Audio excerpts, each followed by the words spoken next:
नमस्कार, मैं आरपी गुजर सब कुछ सोल यूट्यूब चैनल पे आप सबका बहुत बहुत स्वागत करता हूँ।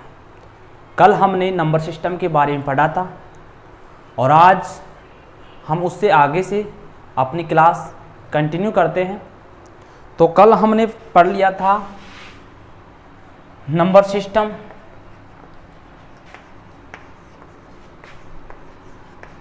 इसकी डेफिनेशन, इसका फॉर्मेशन और क्लासिफिकेशन पढ़ रहे थे। अब classification of number system. Classification में भी हमने पढ़ लिया था कॉम्प्लेक्स नंबर। नंबर का 2 बार क्लासिफिकेशन किया था। कॉम्प्लेक्स नंबर 2 भागों में विभाजित किया था। पहला था रियल पार्ट या रियल नंबर, दूसरा था इमेजिनरी नंबर, इसे वास्तविक बोलते हैं, इसे काल्पनिक। इमेजिनरी नंबर में हमने केवल एक ही पढ़ा था, आयोटा। आयोटा के बारे में पढ़ा था। आयोटा बराबर क्या होता है? आयोटा बराबर -1 होता है, कल भी बताया था हमने। और आयोटा स्क्वायर बराबर -1 होता है और आयोटा इज इक्वल टू √-1 होता है। यहां से एक पर्सन और बनता है इमेजिनरी नंबर से, जो काल्पनिक नंबर होता है, कि आपको कोई भी नंबर दे देगा। मान लीजिए 2 प्लस आयोटा या और एक 2 माइनस आयोटा, ठीक है। अब इसकी मान पूछेगा कि बताओ इसका मान कितना होगा। आगे हम अलजेब्रा में फॉर्मूले पढ़ेंगे, वहां से एक फॉर्मूला मैं आपको यहाँ पे जो काम आ रहा है वो बता देता हूँ। आगे अलजेब्रा में हम कंप्लीटली उन फॉर्मूलों का अध्ययन करेंगे। जो एक फॉर्मूला है a + b कोष्टक a - b, okay.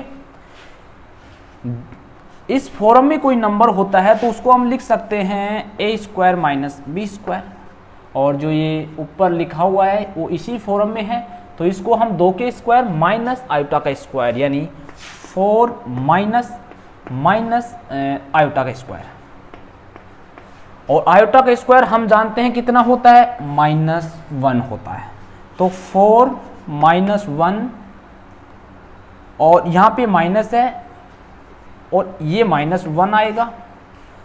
अगर आपको ये भी नहीं पता है कि माइनस को माइनस से मल्टीप्लाई करेंगे, गुना करेंगे तो कितना आएगा, प्लस आएगा। Minus into minus is equal to plus, minus into plus is equal to minus, और plus into minus is equal to minus. ये बहुत छोटी बातें, बहुत छोटी कक्षा में चलते हैं, फिर भी मैं यहाँ पे बता देता हूँ।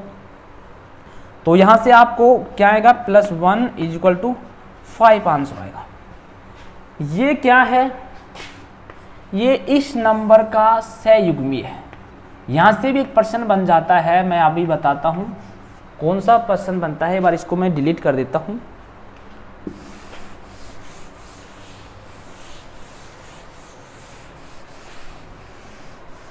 हर एग्जाम का लेवल अलग होता है, तो हर एग्जाम में छोटे पर्सन छोटे एग्जामों में छोटे बन जाते हैं, बड़े एग्जामों में बड़े बन जाते हैं, ठीक है। यानी आयोटा मान लीजिए 3 + 5 आयोटा, ठीक है। इस आई को क्या बोलते हैं, आयोटा बोलते हैं गणित में। अब यहाँ से आपको इसका कॉन्जुगेट ज्ञात करना है। कॉन्जुगेट को हिंदी में बोलते हैं सहयुग्मी। क्या बोलते हैं, सहयुग्मी।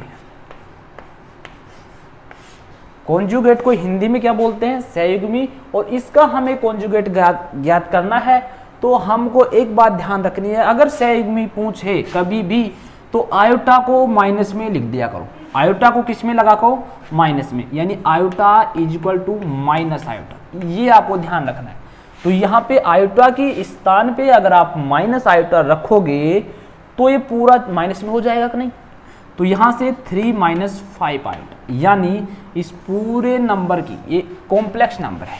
कौन सा नंबर है, कॉम्प्लेक्स, सहमिश्र संख्या। कॉम्प्लेक्स को हिंदी में क्या बोलते हैं, पीछे बता के भी आया हूं, सहमिश्र संख्या, ठीक है। ये पूरा किस फॉर्म में, सेमी स्थिर संख्या किस फॉर्म में रहती है, x प्लस आयोटा y की फॉर्म में रहती है, हमेशा ध्यान रखना। और जितनी भी संख्याएं हैं वो सब सेमी स्थिर संख्या में आती हैं, सब सेमी स्थिर संख्या होती हैं, ठीक है। इस नंबर का ये नंबर सहयुग्मी है, बस ये बात आपको ध्यान रखनी है। यहां से प्रश्न आ जाता है, प्रश्न दे देगा इसका सहयुग्मी लिखे, 4 ऑप्शन दे देगा, उसमें एक ऑप्शन ये भी होगा, तो आपको इस पे क्लिक करना है। समझ में आ रहा है ना यहाँ तक? अगर कोई भी समझ में नहीं आई, कोई परेशानी हो, तो हमने एक या तो कमेंट बॉक्स में आप कमेंट कर दो, या फिर हमने कल भी बताया था कि सब कुछ सोल्व यूट्यूब चैनल है, सब कुछ सोल्व के नाम से हमने टेलीग्राम ग्रुप बना रखा है। क्या बना रखा है? Telegram group.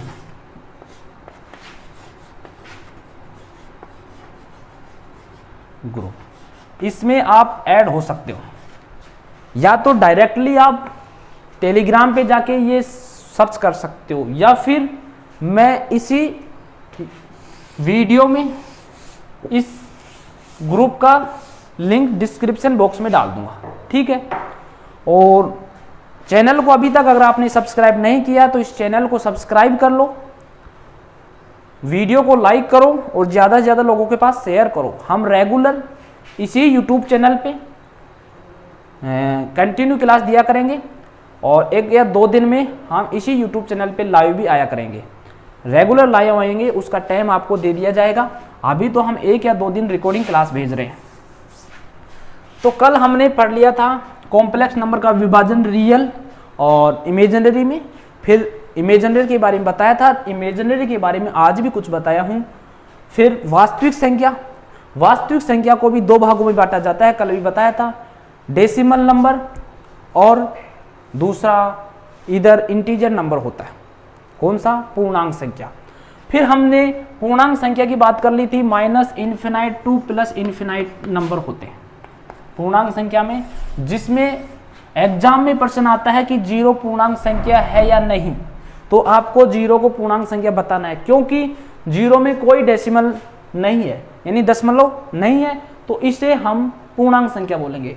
और जिनमें दशमलव होता है उन्हें डेसिमल नंबर या दशमलव संख्या बोल देंगे। अब हम दशमलव के विभाजन की बात करेंगे, दशमलव संख्याओं को कितने भागों में विभाजित किया जाता है। डेसिमल नंबर, इसकी बात करेंगे कि इसे कितने भागों में विभाजित किया जाता है। इसे हम 2 भागों में विभाजित करते हैं। कितने भागों में? 2 भागों में।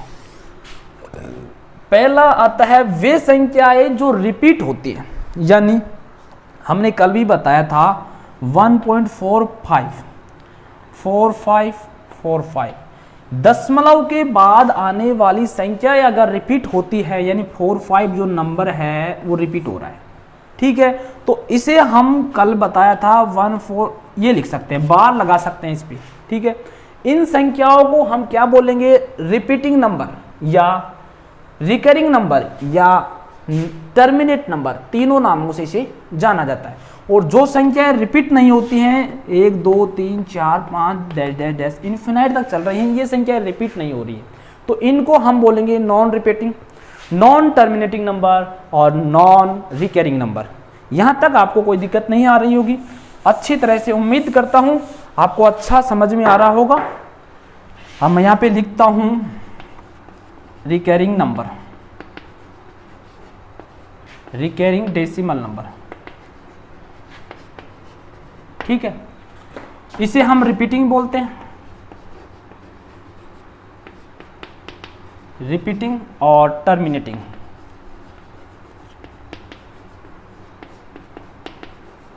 ओके, टर्मिनेटिंग का एक्चुअली मतलब होता है खत्म होने वाली संख्याएं, समाप्त होने वाली संख्या, यानी रुकने वाली संख्याएं।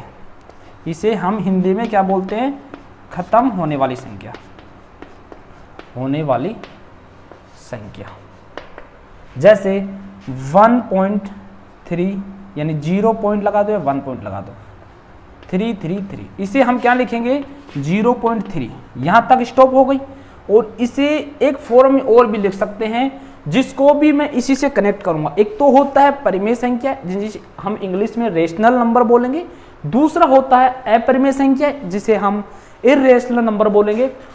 इस रिपीटिंग नंबर को, रिकरिंग नंबर को और टर्मिनेट नंबर को, ये तीनों एक है, इसे मैं रेशनल नंबर से कनेक्ट करके आपको बताऊंगा कि रेशनल नंबर इसी नंबर में विद्यमान होता है। जो परिमेय संख्या है वो टर्मिनेटिंग होती है। क्या होती है? टर्मिनेटिंग। लेकिन सभी टर्मिनेटिंग नंबर परिमेय संख्या नहीं होती है, ये बात ध्यान रखना। और सभी परिमेय संख्याएं टर्मिनेट नंबर होते हैं।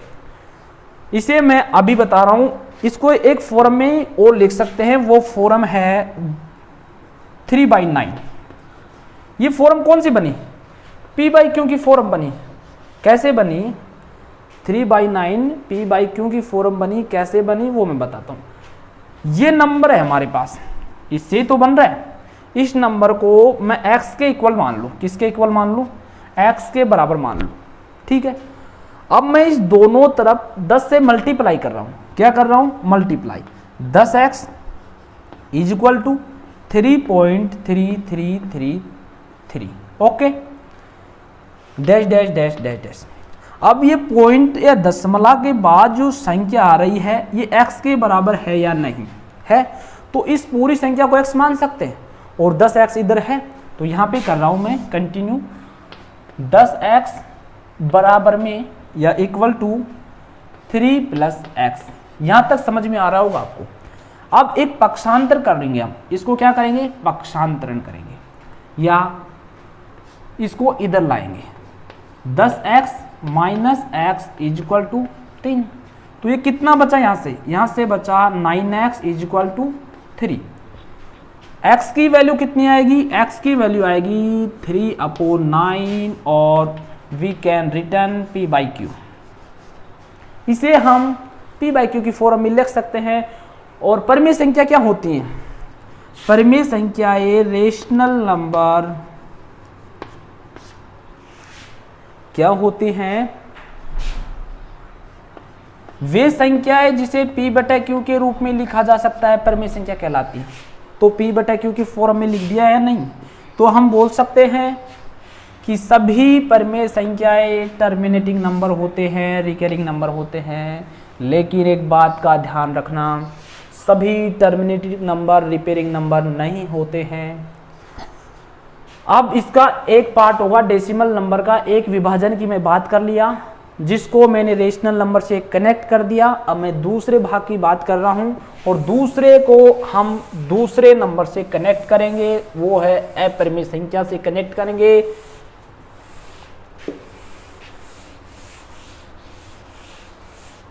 उस दूसरे भाग का नाम है non recurring number.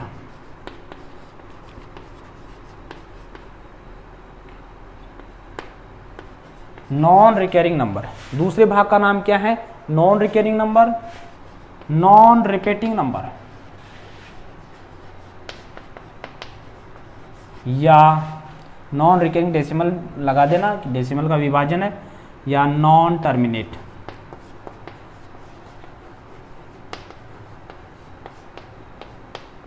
Non terminate या टर्मिनेटिंग। ठीक है। ये वो संख्या है जो खत्म नहीं होने वाले भाग। नॉन टर्मिनेट का मतलब वे संख्या है जो खत्म नहीं होती है। तो इसको हम डेसिमल नंबर का दूसरा भाग बोलते हैं। ठीक है। जैसे उदाहरण 0.12345 डैश डैश डैश, ये खत्म नहीं हो रही है, कोई भी नंबर रिपीट नहीं हो रहा है। रिपीट नहीं हो रहा है तो इसे हम p/q की फॉर्म में नहीं लिख सकते हैं। किसकी फॉर्म में नहीं लिख सकते हैं? p/q की फॉर्म में नहीं लिख सकते हैं। नहीं लिख सकते हैं तो इसे इर्रेशनल नंबर या अपरिमेय संख्याएं नहीं कह सकते हैं। अपरिमेय संख्याएं हम उसे अपरिमेय संख्या कहते हैं जो p/q की फॉर्म में लिखी नहीं जा सकती है, उसे हम अपरिमेय संख्या बोलते हैं। और ये नहीं लिखी जा रही है इसलिए हम इसे अपरिमेय संख्याएं बोल सकते हैं। ठीक है। यहां से अपरिमेय संख्या, यहां से 1% ज्यादातर एग्जाम में पूछा जाता है और असत्य सत्य कथन वाले एग्जाम में पूछा जाता है। जहां पे ये प्रश्न आते हैं बताइए कथन सत्य असत्य है, वहाँ पे पूछा जाता है कि सभी अपरिमेय संख्याएं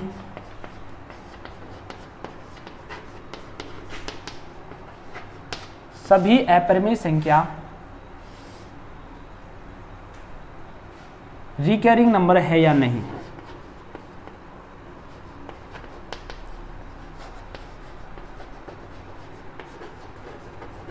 है या नहीं, तो हम बोल देंगे कि सभी अपरिमेय संख्याएं रिकरिंग ई रिकरिंग नंबर हैं और सभी ई रिकरिंग नंबर अपरिमेय संख्याएं होती हैं, लेकिन सभी परिमेय संख्याएं रिकरिंग नंबर नहीं होती। लेकिन यहाँ पे दोनों सत्य हैं, सभी अपरिमेय संख्याएं ई रिकरिंग नंबर होती हैं, सभी ई रिकरिंग या नॉन टर्मिनेट नंबर अपरिमेय संख्या होता है। यहाँ तक आपको समझ में आया होगा। उम्मीद करता हूँ कि आप इस वीडियो को अच्छी तरह से समझ रहे होंगे।